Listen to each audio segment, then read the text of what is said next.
السلام عليكم. موعد وتوقيت مباراة المنتخب المغربي ضد تنزانيا في دور ثمن النهائي.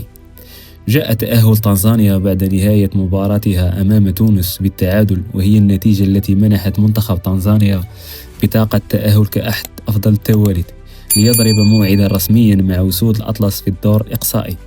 وسوف تنطلق المباراة على الساعة 5 مساء بتوقيت المغرب بملعب مولاي عبد الله بالرباط، في مواجهة يسعى من خلالها أسود الأطلس إلى مواصلة مشوارهم القاري والتأهل إلى ربع النهائي.